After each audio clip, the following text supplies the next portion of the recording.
हर 15 अगस्त को प्रधानमंत्री लाल किले से तिरंगा फहराते हैं और देश को संबोधित करते हैं।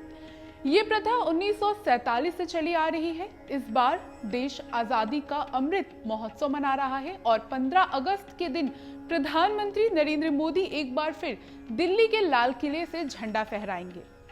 स्वतंत्रता दिवस के मौके पर आजादी के बाद से ही लाल किले पर झंडा फहराने की परंपरा रही है और इसी किले की प्राचीर से प्रधानमंत्री हमेशा से संबोधन देते आए हैं। इस परंपरा के साथ ही सभी के मन में एक सवाल जरूर आता होगा कि आखिर लाल किले पर ही तिरंगा क्यों फहराया जाता है और आजादी के जश्न के लिए आखिर लाल किले को ही क्यों चुना गया। दरअसल इसकी कोई सटीक वजह या फिर कोई लिखित दस्तावेज तो नहीं है, लेकिन ऐसे कई कारण रहे हैं जिसकी वजह से लाल किले पर तिरंगा फहराने की एक परंपरा बन गई। लाल किले पर झंडा क्यों फहराया जाता है, ये समझने से पहले लाल किले के बारे में जान लेना जरूरी है, क्योंकि जब तक इसके महत्व के बारे में नहीं जान लेंगे तब तक आपके सवाल का जवाब भी नहीं मिल पाएगा। लाल किले का निर्माण किसने करवाया, ये तो हमने बचपन में ही पढ़ा था कि शाहजहां ने लाल किले का निर्माण करवाया और तब से ही लाल किले सत्ता के केंद्र के तौर पर स्थापित रहा है। साल 1639 से 1649 के दौरान मुगल बादशाह शाहजहां ने दिल्ली में लाल किले का निर्माण कराया था। दिल्ली के केंद्र में यमुना किनारे बना ये किला शुरू से ही सत्ता का केंद्र रहा है। आक्रमणकारियों ने जब दिल्ली पर हमले किए तो उनके निशाने पर मुख्य तौर पर लाल किला ही रहा है। आक्रमणकारियों ने जब दिल्ली पर हमले किए तो उनके निशाने पर मुख्य तौर पर लाल किला ही रहा है। 17वीं शताब्दी हो या फिर 18वीं शताब्दी में मराठाओं के हमले रहे हों, इन सभी का केंद्र लाल किला ही था।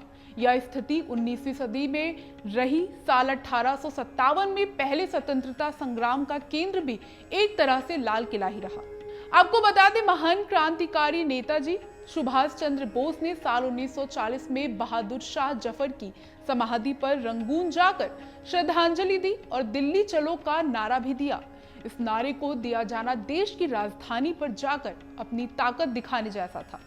दिल्ली की सत्ता का केंद्र भी उस वक्त लाल किला ही हुआ करता था।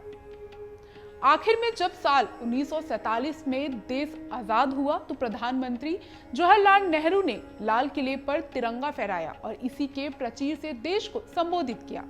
इसे एक बार फिर से लाल किले को सत्ता के केंद्र के रूप में स्थापित करने के तौर पर देखा गया। राजनीति में प्रतीकों का बड़ा महत्व होता है। यही वजह रही है कि जवाहरलाल नेहरू ने प्रधानमंत्री के तौर पर यहां झंडा फहराया। इसके बाद लाल बहादुर शास्त्री हो या फिर इंदिरा गांधी या अब नरेंद्र मोदी, यही परंपरा चलती आ रही है। सभी 15 अगस्त को लाल किले से ही झंडा फहराते हैं। आजादी के आंदोलन में लाल किले का एक प्रतीक के रूप में खास महत्व था।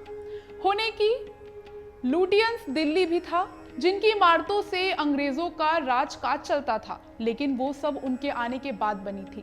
जबकि लाल किला 1857 की क्रांति से पहले और 1947 के बाद भारत को जोड़ता था। वहां तिरंगा फहराया जाना एक सांकेतिक यात्रा के पूरे होने जैसा था। आजादी से गुलामी और फिर आजादी तक यात्रा, आजादी के समारोह के लिए लाल किले का चुना जाना भारत के लिए अपनी विरासत को दोबारा प्राप्त करने जैसा था। यहाँ पर एक रोचक बात और बताते हैं आपको। हर साल 15 अगस्त के रोज देश के प्रधानमंत्री लाल किले से झंडा फहराते हैं और देश को संबोधित करते हैं। ये परंपरा अगस्त 1947 से चली आ रही है, लेकिन पहली बार लाल किले पर तिरंगा 15 नहीं 16 अगस्त को फहराया गया था।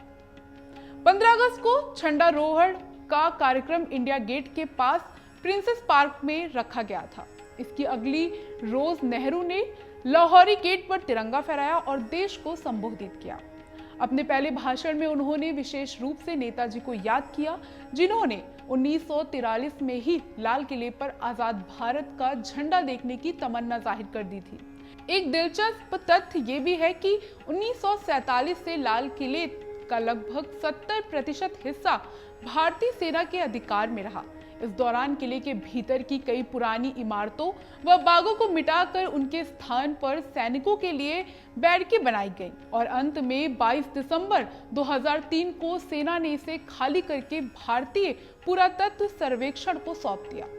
अमर उजाला अब आपके टीवी पर भी अपने स्मार्ट टीवी पर YouTube पर सर्च करें अमर उजाला, चैनल सब्सक्राइब करें और देखें ताजा खबरें, वो भी HD क्वालिटी में। और हाँ, बेल आइकन दबाना ना भूलें ताकि हर खबर हो आपके घर।